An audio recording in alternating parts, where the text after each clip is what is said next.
लोग बहुत भाग्यशाली हैं जो इस पावन सी कथा में सम्मिलित होकर के अपने जीवन को सफल बना रहे हैं।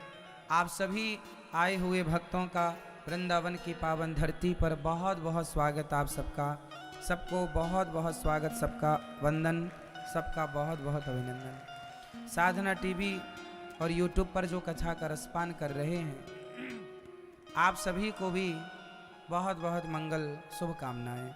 आप आए, बहुत बहुत स्वागत। इस कथा में परीक्षित बन के हमारी मैया श्रीमती रीता श्रीवास्तव जी, स्वर्गीय श्री नरेंद्र श्रीवास्तव जी की पावन स्मृति में यह भागवत जी की कथा आप करा रही हैं। श्रीमती अंकिता दत्तालाल जी श्रीवास्तव, श्रीमती सीमा वीरेंद्र श्रीवास्तव जी, श्रीमती वीना अमितेश श्रीवास्तव जी, श्रीमती भारती विवेक श्रीवास्तव जी, श्रीमती संगीता, स्वर्गीय श्री लक्ष्मी नारायण श्रीवास्तव जी, समस्त श्रीवास्तव परिवार रायपुर छत्तीसगढ़ से आप आए हैं और प्रेम भरी अमृतमयी कथा में डुबकी लगाकर अपने जीवन को कृतार्थ कर रहे हैं। प्रिय भक्तों, भगवान की बहुत बड़ी कृपा है या श्रीवास्तव परिवार पर कि आप तो स्वयं वृंदावन आए, साथ में जब आप भागवत श्रवण करते हैं तो अपनी 21 पीढ़ी को, अपने समस्त कुटुंब खानदान जो धरती पर नहीं भगवत धाम गए, सभी को तार देती हैं भागवत जी। तो आपने सबके कल्याणार्थ यह जो भागवत जी की कथा का रसपान कर रहे हैं वह दिव्य है। भगवान की ऐसी पावन सी कथा श्रवण करने का अवसर जब मिलता है ना, तो बड़े भाग्य से ही मिलता है। बड़े भाग्य पाए ही सत्संगा, बिना ही प्रयास हो ही भवभंगा। सत्संग कब मिलता है? बड़े भाग्य से। बड़े भाग्य पाए ही सत्संगा, बिना ही प्रयास ही भवभंगा।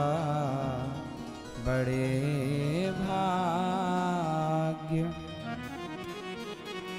साथ में श्रीमान विक्रम सिंह पुंडीर जी, श्री मैया पूर्णा देवी जी, श्रीमती रजनी रविंद्र पुंडीर जी, श्री तुषार और रुचि जी पितरों की स्मृति में, पितरों की सदगति हेतु ये भागवत का आयोजन करा रहे हैं। आप समस्त पुंडीर परिवार श्री ऋषिकेश देहरादून उत्तराखंड से आप आए हैं। भगवान जैसे गंगा में जितने लोग डुबकी लगाते हैं, जितने लोग उसका पान करते हैं जल का, सभी को गंगा मैया पवित्र करती हैं, उसी प्रकार भागवत जो जो सुनते हैं भागवत जी सभी पर कृपा करती हैं, जो जो श्रवण करें। भगवान आप सभी पर सदा ये कृपा बनाए रखें, यही भगवान जी से मंगल कामना है, प्रार्थना है। प्रिय भक्तों,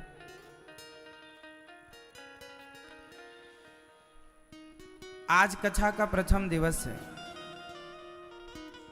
भागवत जी हम सभी श्रवण करते हैं। भागवत श्रवण करते करते करते करते आप में से बहुत श्रोता ऐसे हैं जिन्होंने ना जाने कितनी बार भागवत सुनी होगी, 10 बार 20 बार और ज़्यादा। सत्संग रोज करते हैं आप में से कुछ लोग सदा। आप बताइए, सत्संग रोज करने से कुछ फायदा होता है कि नहीं? क्या फायदा है बताइए? सत्संग नित्य करने से क्या होता है? बोलो। घर में रोज झाड़ू लगाना अच्छा है या हफ्ता 15 दिन में एक बार? रोज झाड़ू लगाना क्यों सही है? रोज झाड़ू लगाने से घर साफ रहेगा। 15 दिन में लगाएंगे तो झाड़ू लगा लगा के परेशान हो जाएंगे। वो साफ होगा पर एक बार में नहीं होगा, और रोज करते रहेंगे साफ रहेगा। अर्थ यही है, जब हम सत्संग रोज करते हैं जब हम कथा नित्य सुनते हैं तो कथा रोज रोज सुनने से क्या होता है, हमारे हृदय में जो अज्ञान की मैल जमी होती है, धूल जमी होती है, अभिमान की, अज्ञान की, वो सारी मैल साफ हो जाती है। केवल सत्संग हम नित्य थोड़ा ही सही करें तो हमारे भीतर अज्ञान की धूल जमा नहीं हो पाती। आज जितने लोग परेशान हैं, सत्संग कभी किया नहीं, अज्ञान इतना बैठ गया कि आदमी मरते समय भी वो भगवान को याद ना करके संसार को याद करता है, क्योंकि अज्ञान की धूल इतनी ज़्यादा जमा हो गई कि अब उसे संसार ही अच्छा लगता है, भगवान अच्छे नहीं लगते। इसलिए थोड़ी ही सही सठ सुधेरहि सत्संगति पाई, पारस परस कुधात सुहाई। कितना भी बड़ा ज्ञानी हो, यदि सत्संग करता है तो उसके जीवन में बदलाव होने की संभावनाएं पूरी पूरी हैं। ये सत्संग का प्रभाव है, बहुत प्रभावशाली है सत्संग। इसलिए ज़्यादा नहीं, थोड़ी ही सही सत्संग करने का अभ्यास कीजिए। भागवत जी में भगवान की महिमा का वर्णन है। सच्चिदानंद रूपाय विश्वोत्पत्त्यादि हेतवे तापत्रय विनाशाय श्री कृष्णाय वयं नमः। सच्चिदानंद रूपाय विश्वोत्पत्त्यादि हेतवे। कैसे हैं भगवान? सच्चिदानंद रूपाय। भगवान कैसे हैं? सत चित आनंद बराबर सच्चिदानंद। देखो, आप में से कितने लोगों ने भगवान को देखा है, ये बताइए। आपने भगवान को देखा? नहीं। आपने भगवान को देखा मैया? आपने देखा? आपने देखा? आपने भगवान को देखा? आप जी, आपने भगवान को देखा? नहीं। आपने देखा? आपने देखा? आपने देखा? आपने भगवान को देखा? आप बहुत लोग कह रहे हैं नहीं देखा। हाँ, अब ये बताओ, आप कभी मंदिर गए हैं? तो मंदिर गए थे तो किसे देखने गए थे? मंदिर में कौन बैठे हैं? मंदिर में कौन रहते हैं? जोर से। मंदिर में कौन रहते हैं? भगवान। तो आप लोगों ने नहीं देखा? आप कह रहे हैं हमने भगवान को देखा ही नहीं, तो मंदिर किस लिए गए थे? टाइम पास करने? फिर अच्छा ये बताओ, मूर्तिकार, दुकानों में मूर्तियां बिकती हैं ना, मूर्तिकार की मूर्ति में और मंदिर के दर्शन में क्या अंतर है? आप बताओ। जो दुकान में मूर्ति रखी है, एक तो वो हो गई, और एक वही राम जी की मूर्ति मूर्तिकार की दुकान में रखी है, और वही राम जी मंदिर में बैठे हैं। बताओ दोनों में क्या अंतर है? बैठे बैठे बताना। मूर्तिकार की मूर्ति में और मंदिर के ठाकुर जी में क्या अंतर है? आप बताओ।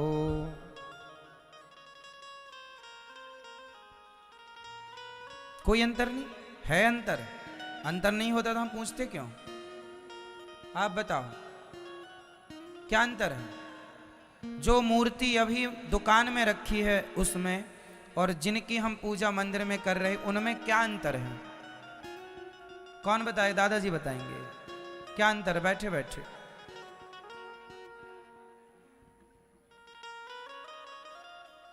बताओ। पीछे वाली मैया बताएंगी।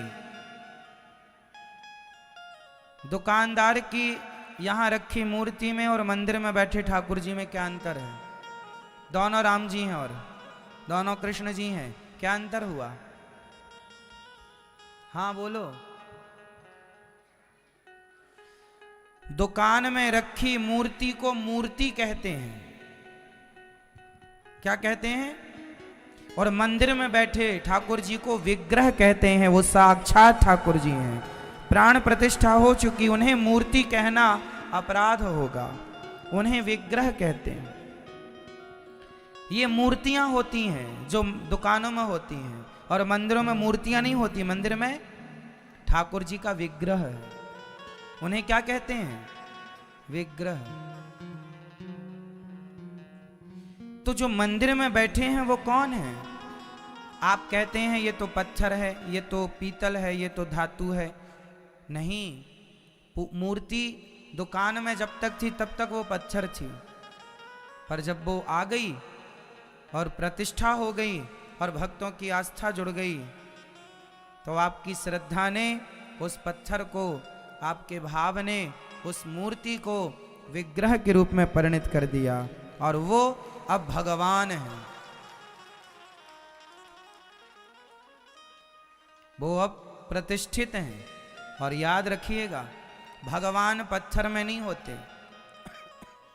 भगवान भाव में होते हैं। आप यदि ये सोच के दर्शन करेंगे ये तो पत्थर की मूर्ति है, तब तो तुम्हें मंदिर में भी पत्थर का ही दर्शन होगा। यदि इस भाव से दर्शन करेंगे कि ये साक्षात भगवान हैं, तो तुम्हें उस विग्रह में ठाकुर जी का नित्य दर्शन होगा। भाव हो। प्रहलाद जी के लिए भगवान ने खंबा तोड़कर प्रकट भय कि नहीं हुए ना? भगवान कहाँ रहते हैं? भक्त के विश्वास में। इसलिए कभी हमें अपने विश्वास को कमजोर नहीं करना चाहिए। भगवान तो सब जगह हैं, हर कण कण में ईश्वर हैं, पर हम मंदिर जाएं तो इस भाव से जाएं कि ये साक्षात ठाकुर जी का दर्शन करने आए हैं भगवान। अब आप फिर सवाल खड़ा कर लो, आप प्रश्न करो कि महाराज जी, जब भगवान सब जगह हैं तो फिर मंदिर जाने की क्या जरूरत है? भगवान तो कण कण में है, तो फिर मंदिर के भगवान को पूजने की क्या जरूरत है? तो इसका भी उत्तर सुनो। बताओ, जब भगवान सब जगह रहते हैं तो मंदिर में जाने की क्या जरूरत है? उत्तर दो आप दो। जब भगवान कण कण में हैं तो मंदिर जाने की क्या जरूरत है? आप बताओ, बताओ महाराज, क्यों जरूरत है? हवा सब जगह होती है, जैसे हवा तो सब जगह है, कहाँ नहीं है, पर जब गर्मी लगती है तो सब जगह की हवा से काम नहीं होता। कूलर, एसी, पंखा की जरूरत पड़ती है, हाँ या ना? हवा तो सब जगह है, पर धूप की हवा और पीपल की छांव की हवा, दोनों हवा में अंतर होता है। गर्मी हो भयंकर और आपकी गाड़ी पंचर हो जाए सड़क में, और बगल में पीपल का पेड़ है, तो आप कहाँ खड़े होना पसंद करेंगे? धूप में या पीपल की छांव में? जबकि हवा दोनों जगह है, पर धूप की हवा में और पीपल की छांव की हवा में अंतर है। बोलो हाँ या ना? है ना? हवा तो सब जगह है, पर पीपल के नीचे की हवा में ना शीतलता है, ठंडक है, हाँ या ना? बस यही तो अंतर है। भगवान तो सब जगह है, हवा तो सब जगह है, फिर मंदिर क्यों? हवा तो सब जगह है, तो धूप में खड़े होकर हवा ले लीजिए, फिर छांव में खड़े होकर हवा लेने की क्या जरूरत है? उसी तरह जैसे हवा तो सब जगह है, पर छांव में खड़े होने से हवा का आनंद अलग है। हवा तो सब जगह है, पर कूलर की हवा, पंखे की हवा, एसी की हवा का आनंद ही कुछ और है। ईश्वर तो सब जगह है, पर मंदिर में बैठे भगवान का तो आनंद ही कुछ और है।